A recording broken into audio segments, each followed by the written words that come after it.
Bonjour tout le monde, j'espère que vous allez bien. De mon côté, ça va super bien. Bienvenue de nouveau sur ma chaîne Alliance et Éducation. Dans la vidéo d'aujourd'hui, je vais vous partager toutes les ressources que vous devez savoir à tout prix pour pouvoir réussir votre intégration au Canada. Cette vidéo s'adresse aux étudiants, aux résidents permanents et même aux travailleurs étrangers temporaires qui viennent nouvellement d'arriver ici au Canada. Donc, pour ne rien manquer de toutes ces ressources, je vous invite à regarder cette vidéo du début jusqu'à la fin, vous abonner surtout si vous venez de me découvrir, activer la cloche de notification pour ne rien manquer de mes prochaines vidéos.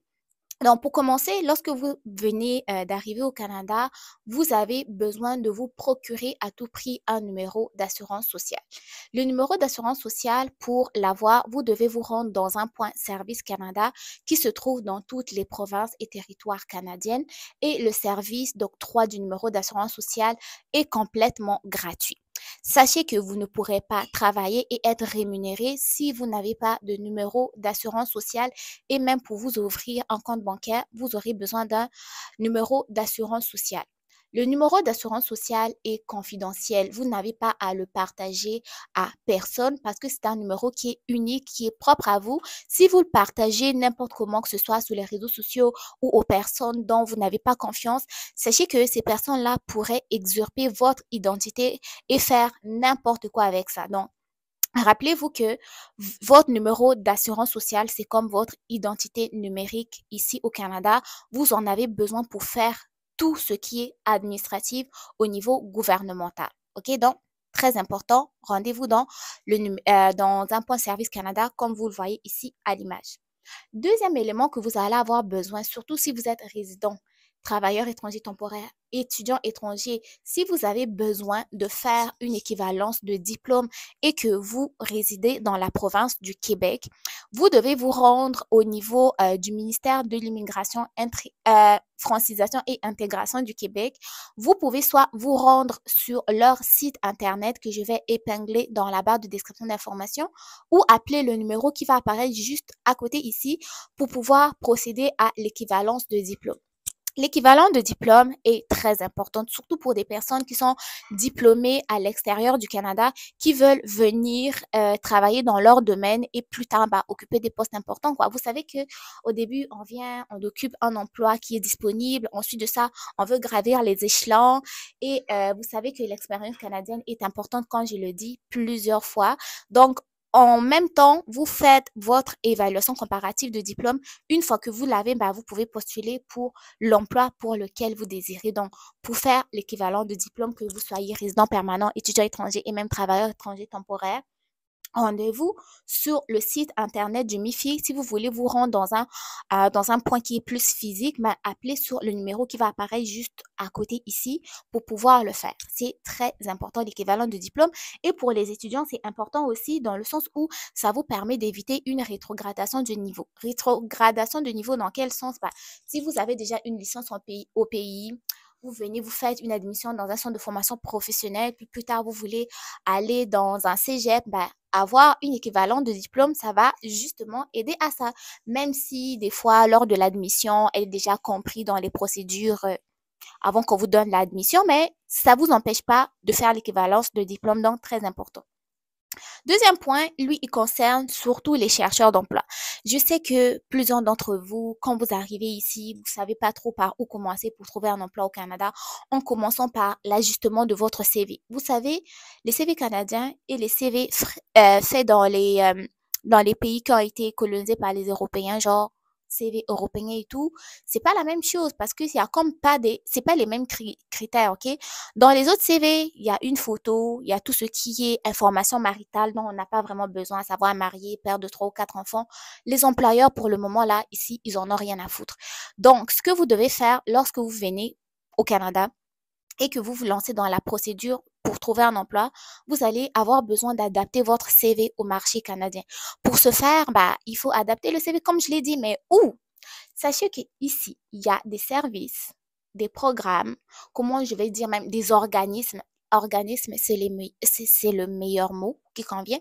Il y a des organismes qui viennent en aide aux nouveaux arrivants en leur offrant plusieurs services d'intégration, notamment l'adaptation du CV, les coachings pour les entrevues et même l'aide pour postuler à un emploi. Pour trouver ces services, c'est très simple. Vous vous rendrez sur le site internet de la province où vous vous trouvez. Si vous êtes au Québec, je mettrai le lien en barre d'informations. Si vous êtes en Ontario, si vous êtes au Nouveau-Brunswick, en Alberta et autres, sachez qu'il y a des organismes qui sont disponibles pour offrir du soutien aux nouveaux arrivants pour leur permettre de trouver un emploi.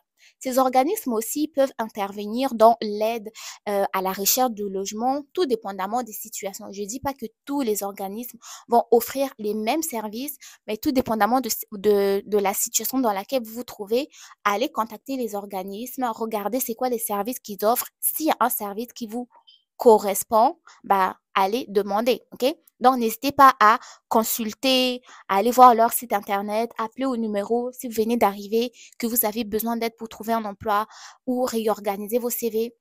Et sachez que les comment dire, ces services-là sont gratuits pour les nouveaux arrivants. Donc, n'hésitez pas à utiliser les services qui sont disponibles pour vous. OK, vous n'êtes pas obligé de payer dans tout ce que vous faites ici. Il vous suffit simplement de trouver l'information, trouver les organismes et ne pas être gêné d'aller vers eux. Ils sont payés, ils sont subventionnés pour vous aider.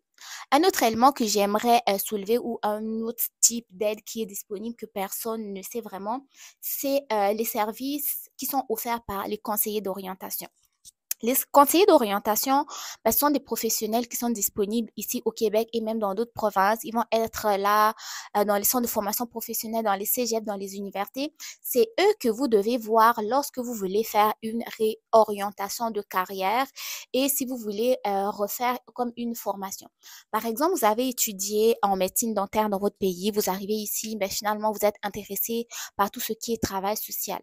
Le conseiller d'orientation, ça va être la personne idéale qui va pouvoir vous aider et vous orienter dans votre choix de carrière.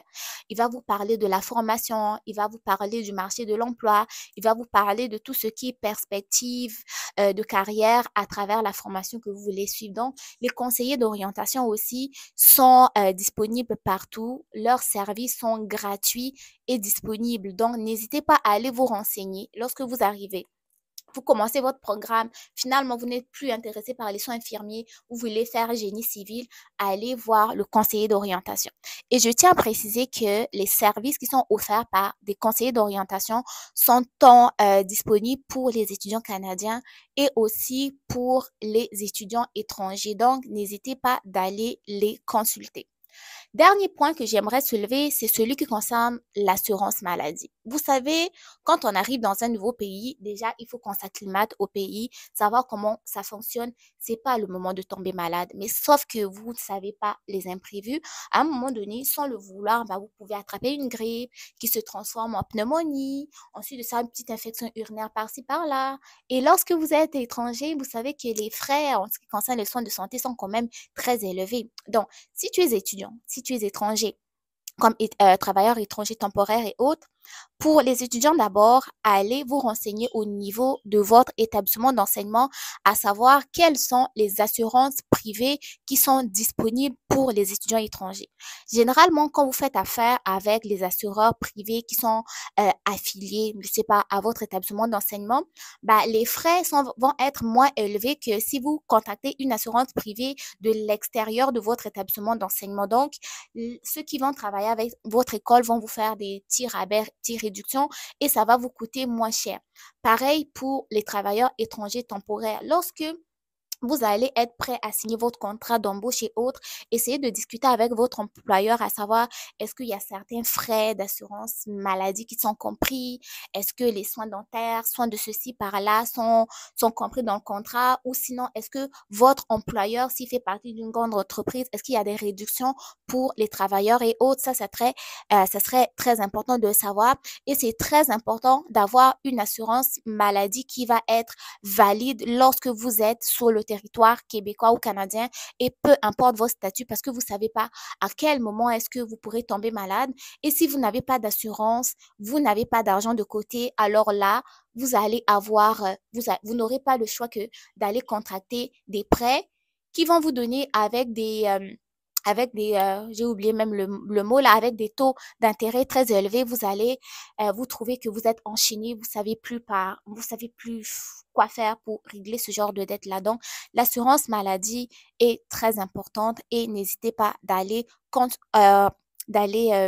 consulter les personnes qui travaillent au niveau de votre école, allez demander votre employeur. Mais pour les résidents permanents, eux, ils bénéficient de l'assurance maladie qui est publique au niveau du Québec ou Nouveau-Brunswick, selon la province ou territoire dans laquelle ils vont résider.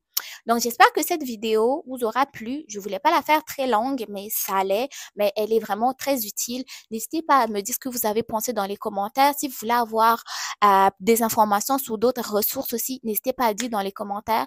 D'ici là, prenez soin de vous, gardez le moral, bon succès dans vos différentes démarches.